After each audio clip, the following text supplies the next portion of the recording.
2021 সালে তালেবান দ্বিতীয়বারের মতো ক্ষমতায় আসার পর থেকে টানাপোড়েন চলছে পাকিস্তান ও আফগানিস্তানের সম্পর্কে। কেননা ইসলামাবাদের দাবি, জঙ্গি গোষ্ঠী তেহরিকি তালেবান পাকিস্তানকে আশ্রয় দিচ্ছে আফগানিস্তান। অন্যদিকে কাবুলের অভিযোগ, পাকিস্তানি বরং শত্রু গোষ্ঠীগুলোকে প্রশ্রয় দিচ্ছে।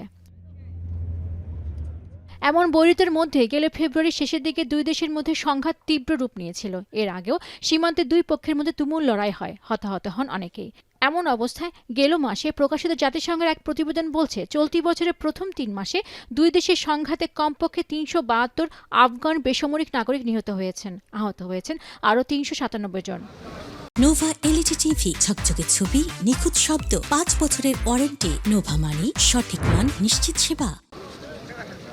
উদ্ভূত পরিস্থিতিতে আফগানিস্তানে আবারও নতুন করে বিমান হামলা চালিয়েছে পাকিস্তান।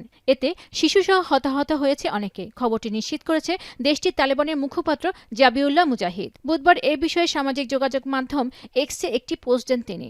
সেখানে জাবিউল্লাহ জানান, মঙ্গলবার রাতে আকাশসীমা লঙ্ঘন করে আফগানিস্তানে প্রবেশ করে পাকিস্তান সামরিক বাহিনী। এরপর সীমান্তবর্তী কুনার, খোস্ত এবং পাকতিকা প্রদেশে ঘুমন্ত বেসামরিক নাগরিকদের ওপর অতর্কিত হামলা চালায়। ফলে এ মর্মান্তিক ঘটনা ঘটে। তবে হামলা নিয়ে তালেবানদের এমন অভিযোগের বিষয়ে এখনও কোনো মন্তব্য করেনি ইসলামাবাদ। যদিও দেশটির নিরাপত্তা কর্মকর্তাদের দাবি, পাকিস্তানের বিরুদ্ধে তৎপরতা চালানো সন্ত্রাসীদের অবস্থান ও স্থাপনা লক্ষ্য করে এই বিমান হামলা চালিয়েছে ইসলামাবাদ। পেনুকা সুলতানা, এখন বিশ্ব।